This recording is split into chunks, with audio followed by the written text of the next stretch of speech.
The room was packed. Senators, diplomats, journalists, and former military generals all waited in still silence. It wasn't just another joint session. This was different. For the first time in history, a West African revolutionary, Ibrahim Traoré, had been invited to speak inside the U.S. Supreme Court chamber itself. The double doors opened. Dressed in simple Burkinabe fabric with no guards, no translator, and no papers, Ibrahim Traoré walked in alone.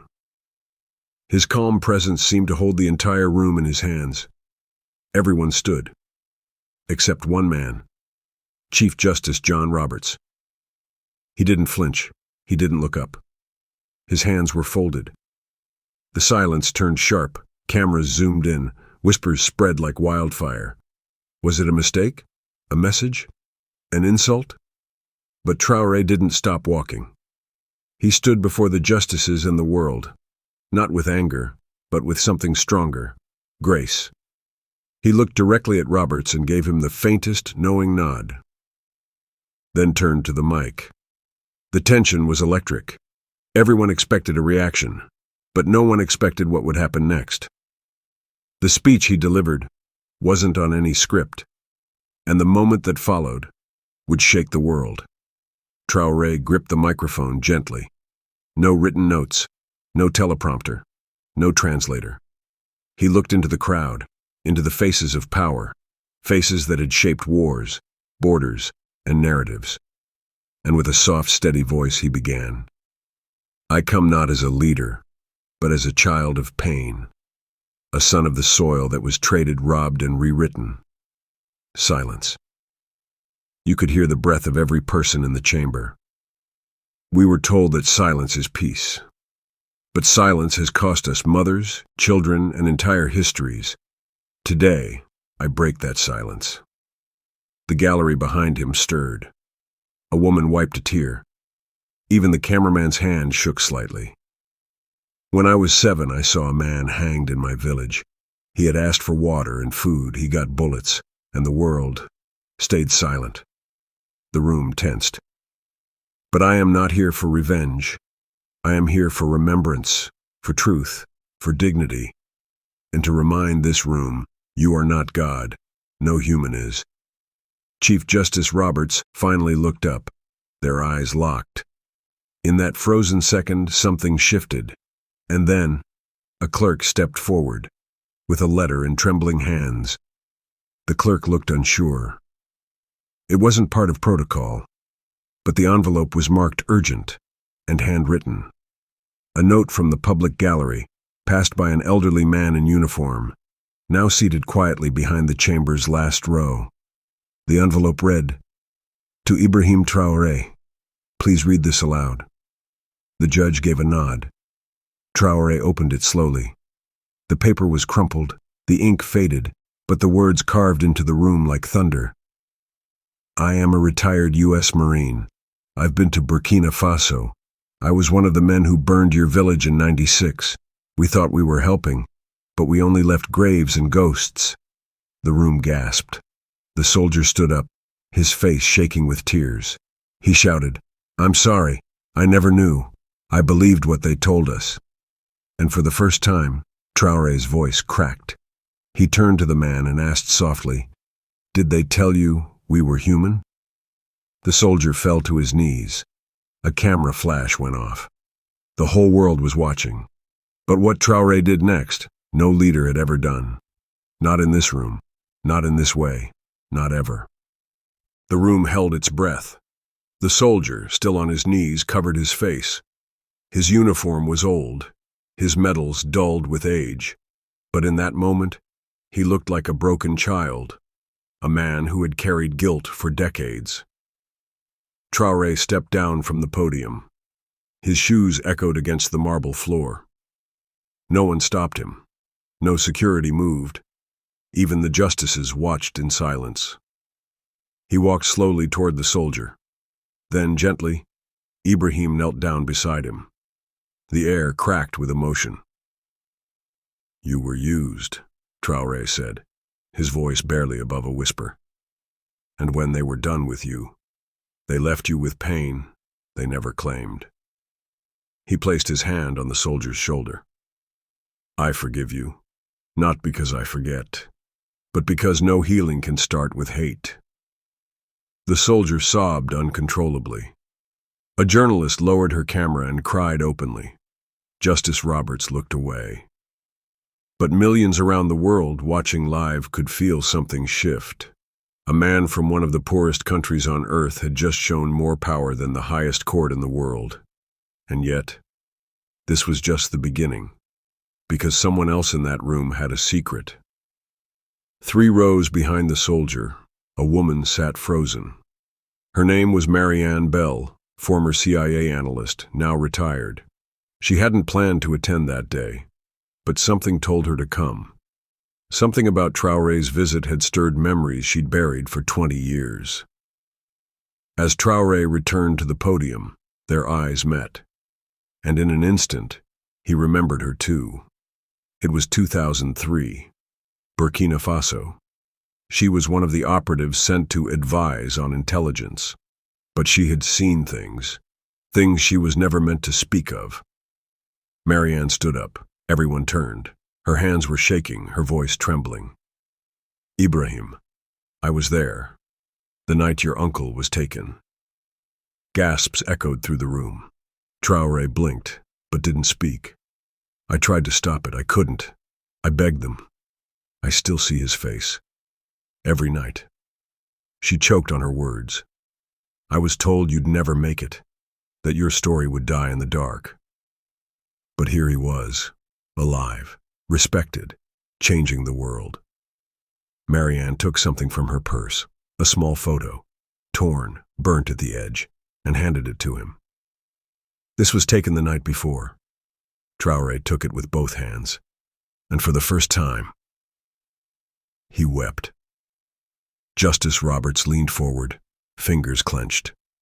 The room had become a storm of emotion. Nothing had gone according to plan.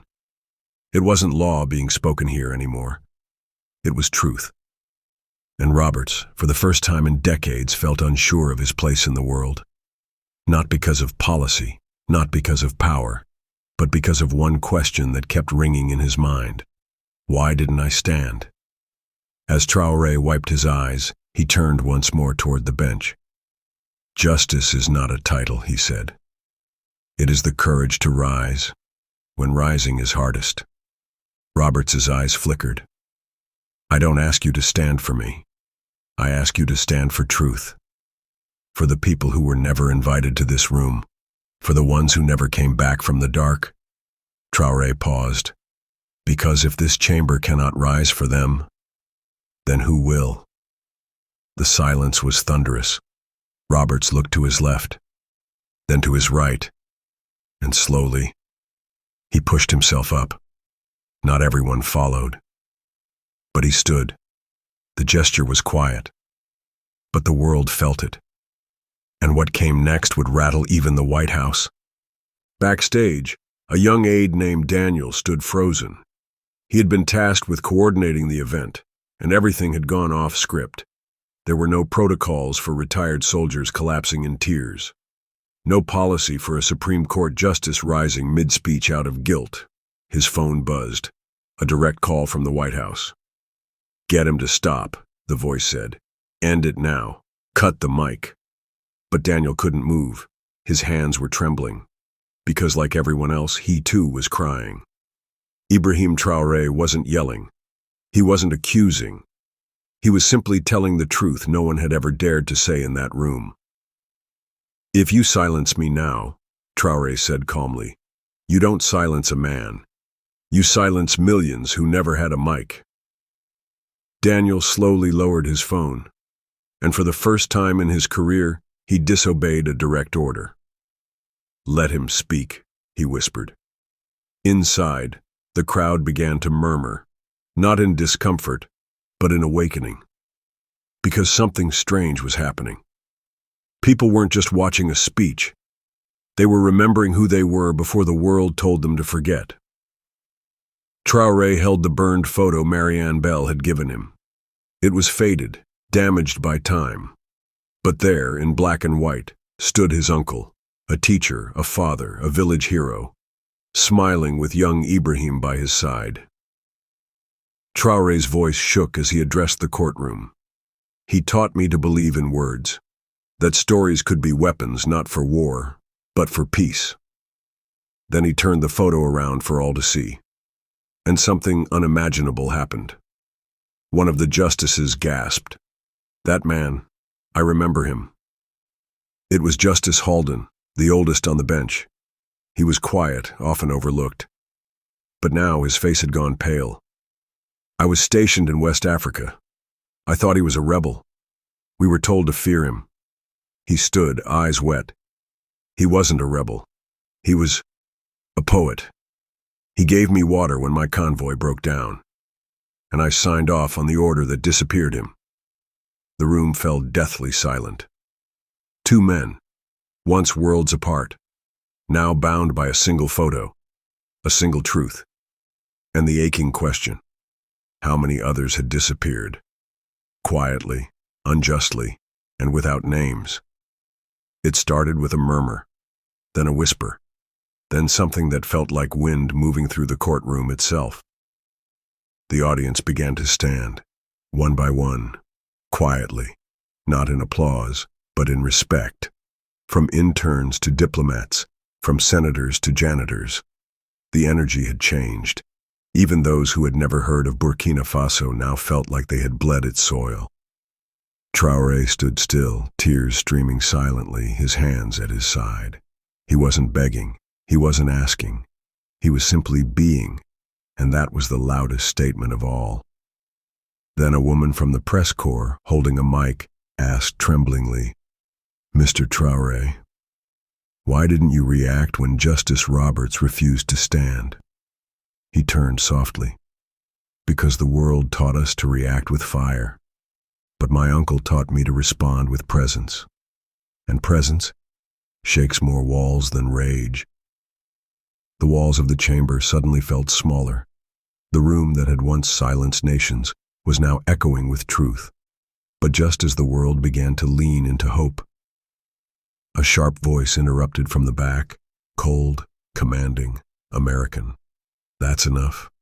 And everything shifted again. All heads turned. Standing near the chamber's double doors was a tall, suited man with a sharp gaze. Director Ethan Voss, head of a high-level intelligence task force, rarely seen in public. He wasn't supposed to be there. His presence meant this was now being treated as a national security event. "You're destabilizing order," Voss said coldly, stepping forward. "This isn't a courtroom anymore. It's a protest." Traoré didn't flinch.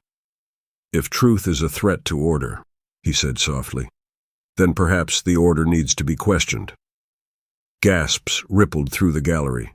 Voss turned to Chief Justice Roberts. "With all due respect, sir, this man must be removed." But Roberts, still standing, responded with a voice no one expected.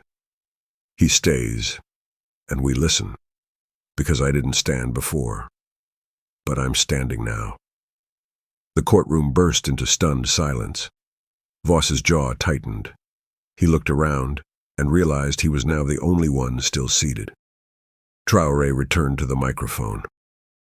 "I did not come here to win. I came to remind. And you cannot remove memory." That's when he revealed something no one saw coming. "I have a list, names, dates, proof." And just like that, the room froze again. Traoré pulled a folded sheet from his jacket. No one moved. The cameraman zoomed in, news tickers exploded, and phones worldwide lit up. "This list holds the names of 32 individuals," he said. "Teachers, nurses, activists, all erased between 1994 and 2011, each one connected to U.S.-sanctioned operations." Murmurs of disbelief turned to cries of recognition. A senator's aide in the back collapsed in tears. His sister's name was on the list. A mother in the gallery clutched her mouth. Her daughter, a medical volunteer, had disappeared in 2007 in Ouagadougou. No one ever gave her answers. But now, Ibrahim Traoré had. "I carry these names not to accuse, but to return them to history," he said. Because when we lose names, we lose souls. And when we lose souls, we lose ourselves. The list shook in his hand. He passed it to the nearest court clerk, who held it like sacred scripture. And then Traoré said something that shook the room at its core. Some of them were your classmates, your friends, your neighbors.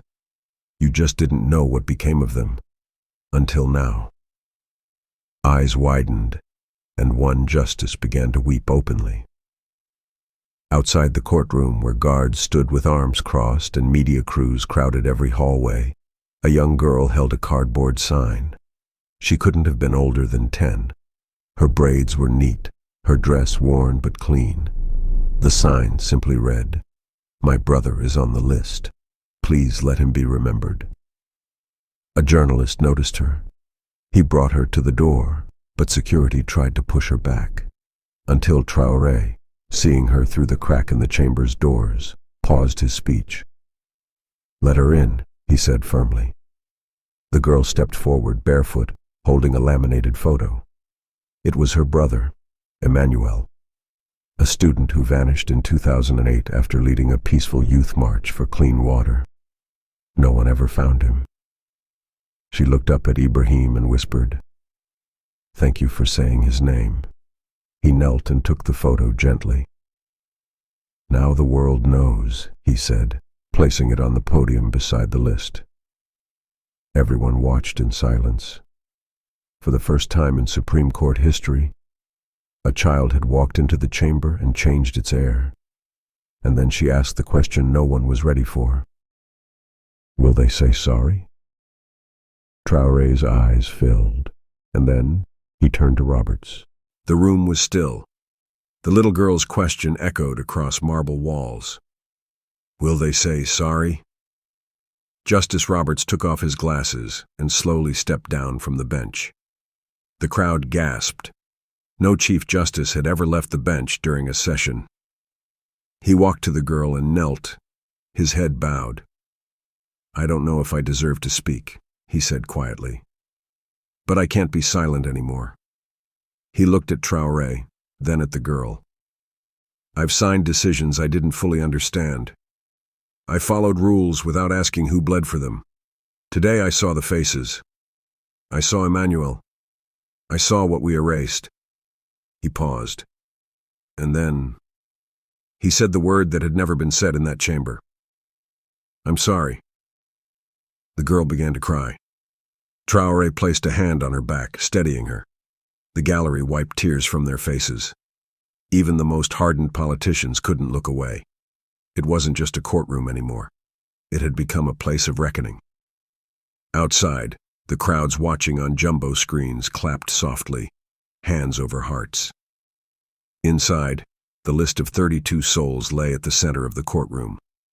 And for the first time, they weren't forgotten.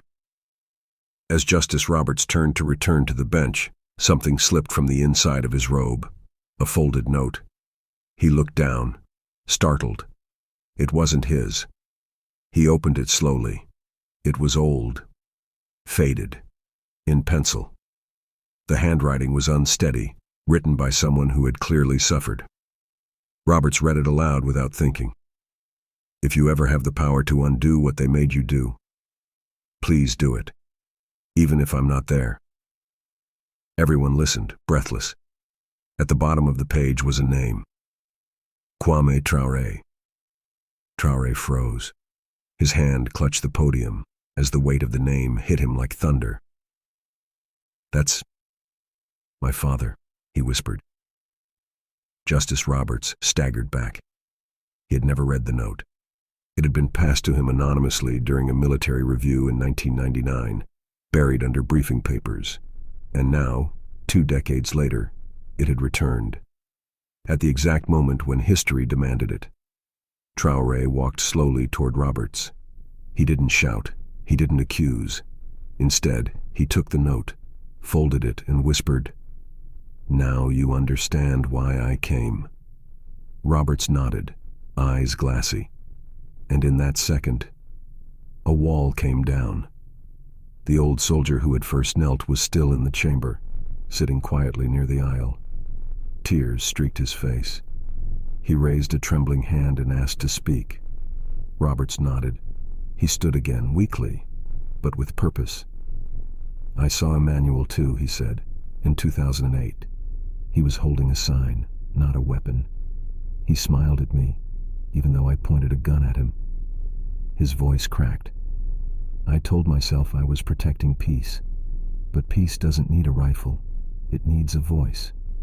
He looked at the girl. "I don't deserve forgiveness, but I wanted you to know. He didn't die afraid. He died still believing someone would remember him." The girl sobbed softly. The soldier removed a small medal from his chest, one he had earned for that mission. He walked forward and placed it at Traoré's feet. "This belongs to your brother." The room was paralyzed by emotion. Even the guards were crying. And at that moment, Ibrahim Traoré did what no politician or general ever had. He knelt, not in defeat, but in shared grief. Then he said, "This is not the end. This is the beginning." As Traoré remained on one knee beside the medal and the photograph, the silence stretched, heavy, sacred. Then something unexpected happened. One by one, people in the gallery began to kneel, not in worship, but in remembrance. Diplomats, veterans, court clerks, journalists. Even the Chief Justice slowly lowered himself beside Traoré. "For every name that never made it onto a plaque," he whispered. And then came a sound that no courtroom had ever heard. A hum. Low, soft, grieving. It was the retired soldier, singing an old West African mourning song he'd once heard on a dusty road, sung by women who buried their sons in silence. Others joined in. The hum grew, a chorus of grief and recognition. Tears ran freely. No one cared for the cameras anymore. They weren't leaders or spectators now. They were human beings, finally listening. And in that moment, the courtroom became something more. A temple of truth. A memorial. A turning point. As the hum faded, Traoré stood slowly, looked around, and said just one word. "Now, you've heard us." And somehow that one word felt louder than any speech. When Traoré finished speaking, he stepped back from the podium. No dramatic ending, no applause cues, just a full heart and the weight of generations behind him. And yet, slowly, the entire courtroom rose to their feet, not out of habit, not because protocol demanded it, but because their souls couldn't stay seated anymore. They clapped, long, uneven, messy, real. The little girl clapped too, her cheeks still damp, her photo of Emmanuel held close to her chest. Justice Roberts took a deep breath, then faced the cameras. This court has ruled on laws for centuries, but today, it was ruled by truth. He looked at Traoré. History will remember this moment, not because we were brave, but because he was. That clip, Roberts publicly honoring Ibrahim Traoré, would be replayed 1,000,000 times in the next 24 hours, but no replay could capture the soul of that room. Because something far greater had happened. People changed, not their opinions, their hearts, and for once, maybe that was enough. As the session ended, the camera zoomed in one last time on Traoré. He wasn't smiling. He looked tired, changed, human. But then, the little girl tugged at his sleeve. "Can I say something to the people watching?" He nodded and handed her the mic. She looked straight into the camera and said, "If someone you love disappeared, don't stop saying their name. Don't wait for someone else to care." She held up Emmanuel's photo. "Because someone, somewhere, will remember." The feed cut to black. Silence. And then, across the internet, something beautiful happened. Comment after comment flooded in. I cried the whole way through. I will never forget Emmanuel. Thank you, Ibrahim Traoré. And now, you, the viewer, are here. So let's make this real. Right now. Drop a comment with just one word. Remember. Like this video if your heart was moved. Subscribe if you believe in truth over silence. And share this with someone who still needs to hear that their story matters. Because this isn't just a video,